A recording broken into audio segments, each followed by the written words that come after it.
I guess I was the first politician in Europe to be pro-Bitcoin, or at least one of the first. I'm also quite transparent that I say, look, most of my life savings are in Bitcoin. If I'm wrong on this will be very bad for me. So I'll be financially ruined, but also my political career would be at stake. I've been debanked twice this year. They don't provide you with any reasons. I guess I'm politically not very mainstream, so I've been active in the COVID resistance movement. I'm in a way happy that this is happening to me because I can tell people, look, if you still believe that Bitcoin has no use case, wake up. Cheers!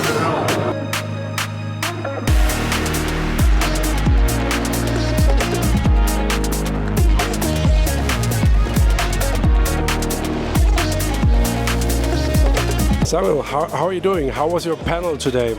Hi Daniel, I think my panel went very well. Yeah. I got good feedback and I heard that people appreciated the sort of personal touch which I brought in. Yeah. Which was that I heard your bank accounts were closed, even in Switzerland. Yes. Do you have any idea why that happened? So I've been debanked twice this year, and now with the current bank I'm with, they've blocked my account for more than 3 weeks now. And I've tried to provide them with documents, but it's taking time, and so it's really just a stupid situation. And as to the reasons, first, they don't provide you with any reasons. You just get a letter that the bank account will be closed, that you have 1 week, 10 days to move your funds, and that's it. Then you need to move on. But of course, I have some assumptions. So one is that seems I'm on different lists of politically exposed persons, which is ridiculous because I'm a member of the cantonal, the provincial parliament in Switzerland. And there are thousands of people who hold office like me on the provincial level. So it's crazy to put thousands of politicians on these lists, but here we are. No one voted on this, so this has all been coming through the back door. Yeah. Then I guess I'm politically not very mainstream, so I've been active in the COVID resistance movement. I've led a campaign for the referendum on the Eurovision Song Contest funding, which was, it took place this year, but last year there was the vote on whether the government should support that with that money, and I sort of was the face of that campaign against the public funding of that Vogue contest. So there are different issues that I campaign on that not everyone likes that much. And then what probably also triggers the account suspensions are when I try to buy Bitcoin. With the second bank I had this year, this was obviously the case that it was a transaction where just for, let's say, 2,500 euros I wanted to buy Bitcoin. And then they called whether I wanted to do that transaction. And I said, yes, I wanted to do that transaction. And they said, well, okay, just to make sure. And I thought everything is fine. But then 2 days later, the account was closed. So incredible, especially that this happened in Switzerland. I mean, we hear a lot of bad stories in Germany and elsewhere, but Switzerland, are you aware of other cases like you in politics or people having their bank account closed in Switzerland? Not from other Swiss people. So there's this guy called Martin Sellner. Who has been debanked by 95 banks from what he writes on X. I mean, he is way more extreme, I would say, politically, but still, as long as he is not doing anything illegal, I don't think that should happen to him. But he's also from Austria, so I'm not aware of any other Swiss politicians that have experienced the same thing. And people are genuinely shocked when they hear about it. Yeah, that's one of the reasons why you promote Bitcoin, I assume. Oh yeah, I'm in a way happy that this is happening to me because I can tell people, look, if you still believe that Bitcoin has no use case, wake up. I just feel great knowing, they can debank me. Even if every bank refused to give me an account in Switzerland, I could still function quite well. because I have a very big network of Bitcoin people around me, many friends who are in Bitcoin now, and so with Bitcoin you're just free, you're sovereign, and then of course you need to find some solutions for like when you get your wages or need to pay some bills, but in general I think I could get along without a bank account if it was necessary. It would be a bit of an effort, so I'm not looking at that option right now, but I knew if the time would come I would be doing fine, so that's a great feeling. Yeah. So I assume working as a politician, it's not really possible to get your salary in Bitcoin, right? So that's maybe one issue too that hinders you from living on the Bitcoin standard, is that right? Well, I filed a bill last year in Parliament, which would have enabled exactly that government employees and as a member of Parliament I get like a recompensation for the meetings I attend. So there's a small salary which you get as a member of the cantonal Parliament, and my demand was that government employees should be able to receive a part of their salary in Bitcoin. And I lacked maybe 10 or 12 votes for that. So we're moving forward. It will come one day. Yeah. But currently it would be a bit more difficult. Yeah. So Bitcoin adoption is moving forward in Switzerland. What are the latest updates or news with regards to Bitcoin adoption in Switzerland? Oh, it definitely is. So I think people are much more open than a couple of years ago. On the governmental level, at the bank level, we see more and more banks offering Bitcoin and crypto solutions to their clients. And now there's also a planned treasury company, which I think is good if there's one. So for those who need that kind of investment vehicle because they cannot buy Bitcoin otherwise, I think it's good that the Swiss financial market now has one company that does that.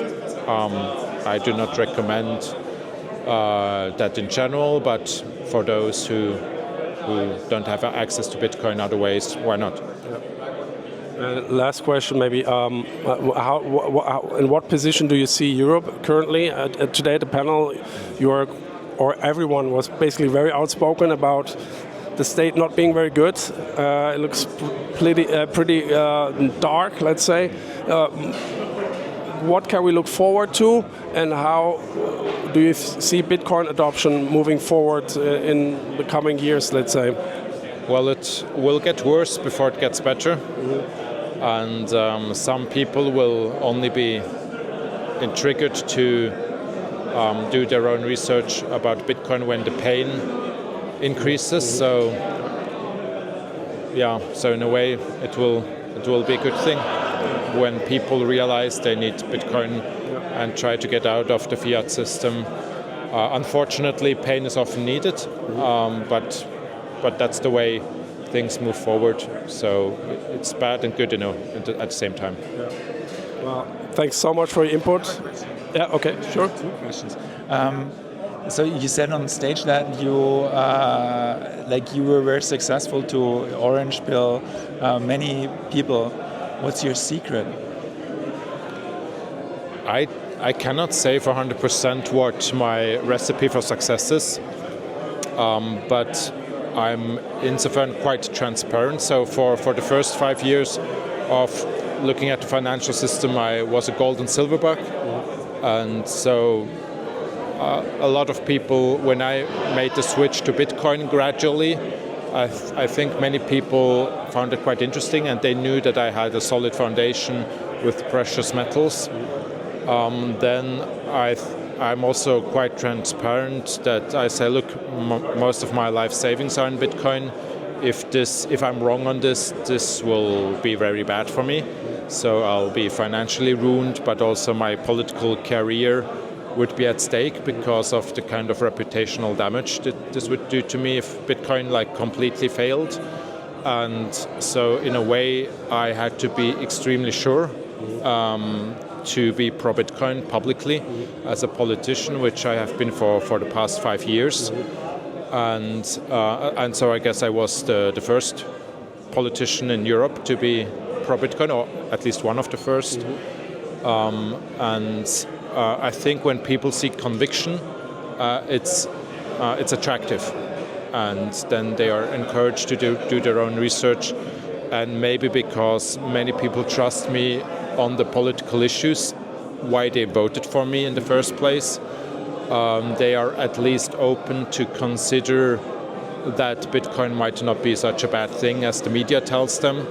So, but I have to say I've been primarily successful orange pilling people that were also in the COVID resistance, and those that were totally mainstream and got their second and third booster, and I think they will believe in fiat like they believe in everything else, like that's mainstream. Yeah. I'm boosted in everything, and I learned that it's like I came to Bitcoin and understood all the rest. So yeah, there was another thing I sensed at the conference that many people say that Mika is actually not just bad. I always thought that it's just bad. What is your So I'm not a specialist with regard to regulation. I find it I know it's an important topic, but it bores me. Like the details of this regulation, I'm not very well versed with the details, but I am for as little regulation as possible, or barely minimum, and so from what my understanding is that it is quite complicated and is a burden for the companies active in the space.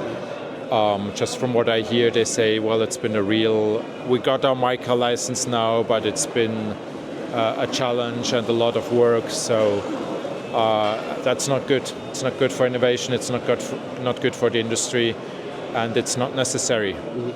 People act like they need to have this complete surveillance in order to be able to act against money launderers, against criminals, but you can also come at the criminals from the other side. You don't need to come from the side of finance, and even if you don't need to do it in such a way that it's just scrutinizes just the normal citizens to that degree as this regulation does now. So I'm very much opposed to MiCA in the sense that it's just overbearing from what my understanding is. Yeah.